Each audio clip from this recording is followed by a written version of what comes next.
Okay, so I'm having all of these messages come to me as I work. You know, when you do mindless work, which is like washing your car, cleaning your house, doing your laundry, that's when you're not in your head thinking. That's not when you're not in your ego mind, like trying to figure things out. This is when generally spirit drops down messages to you. So I was driving home. There's two different things I want to talk about. I was driving home from Sedona, and I pulled over. That's when I did the video, and I don't think you guys even have gotten. Oh no, it was the rabbit video that I did.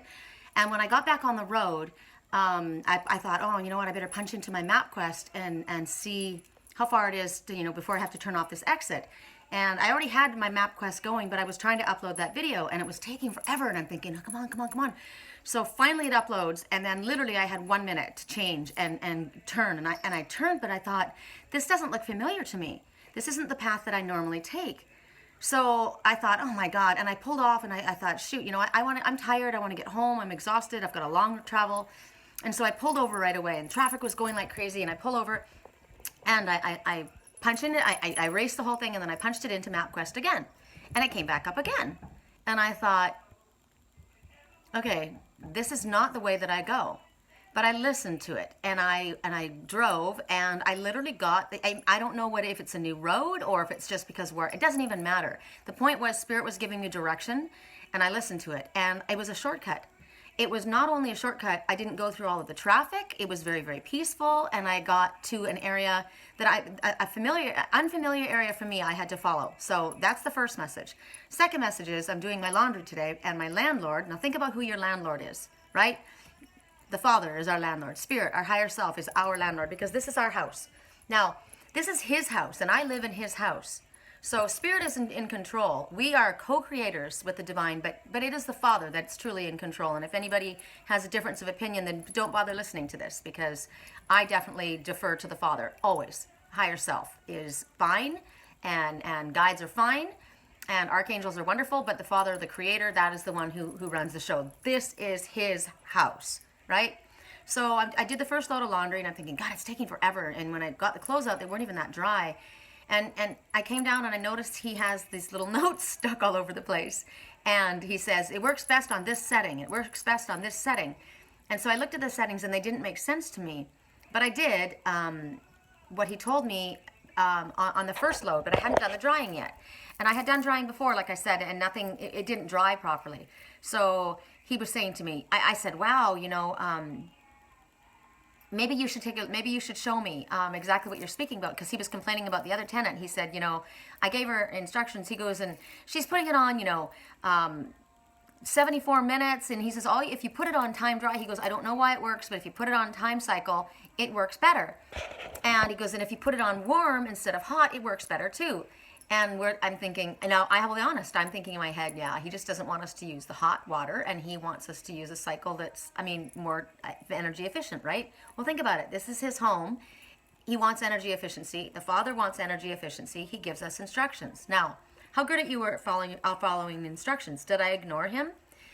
The first load, I said, I didn't see that. And I said, and the first load, it wasn't dry. So he came in, he showed it, and I said, well, look at your notes. And he said, it works best on this cycle. And he just had them stuck on the machine, but it wasn't pointing to, I said, show me where.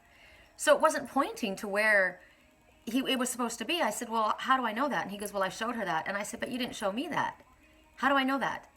And I said, if you want it, if you look at it like this, he pointed here, and it should have been here. So I took that paper, and I turned it, and I said, there. Then if she looks at that again, he goes, well, I already said it for her. And I said, yeah, but she's going to kind of try to come back and do this herself, right? She needs to know how to do this herself. You can't do it for her. So here's teaching. This is a teacher. This is us with people in our lives. Father gives us instructions, and Father says, this is the way we do it. Messages that I give to people in readings, they don't come from me. They come from Spirit. This is the way you do this. And if you do it this way, it'll work really well. Now, I can't do it. I can do it for you the first time, but like with my readings, I can do this for you, and I can ask, but you need to figure out how to listen to Spirit. You need to figure out how the instructions are supposed to be. So I say to him, okay, but you didn't have it pointing to the right thing. And he goes, oh, well, I'm dyslexic. And I said, okay, so first of all, she didn't understand. And I said, second of all, you gave her instructions, but you didn't explain yourself. So communication is key. So for us, teaching, or even within a relationship, communication. Don't expect somebody to understand if you don't communicate how you need to have this done. As far as instruction goes, I did what he told me. I put it on the time cycle, and I came back down a little while later just to check. And in a third of the time, my clothes were hot and dry. Hot. They weren't like that before. Now, just like the path that I took, the instructions that I followed on the way home, it didn't make sense to me. It was an unfamiliar path to me. It wasn't what I was used to.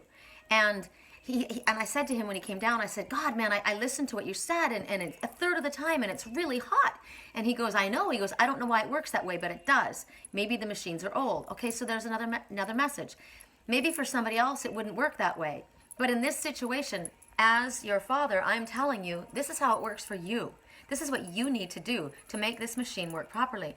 So if we're speaking about a reading, or if I'm talking about a relationship and I'm talking to the Father and I'm asking for help, we are machines. This is a beautiful machine that works incredibly well if we listen to the instructions and if we communicate to one another how our needs are to be met.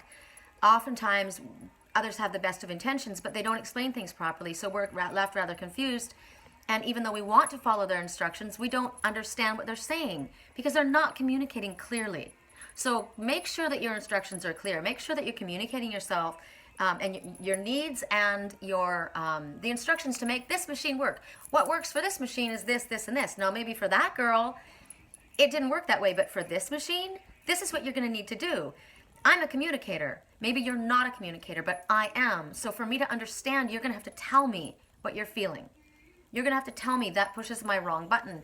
You know, when you do this or when you say that, I feel this way. You're not accusing anybody. You're just saying, this is how this machine works. And also, again, to wrap it up, sometimes it's unfamiliar. Sometimes it doesn't make sense to us. But when the Father says to us, or when Spirit guides us, or a higher selves say to us, this is the way it will work best.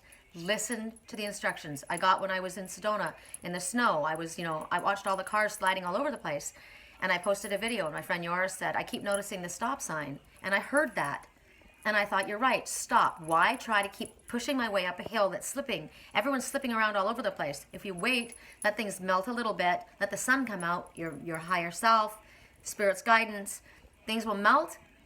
This could be in a situation in a relationship. It could be whatever step back. If things are not working and you're spinning, step back. Allow things to settle a little bit and then proceed. So I went and had a snowball fight and played with some people in a little area where I was completely safe and enjoying myself while everyone else was sliding around and having accidents.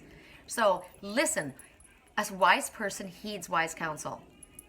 All right? Peace out. Love you.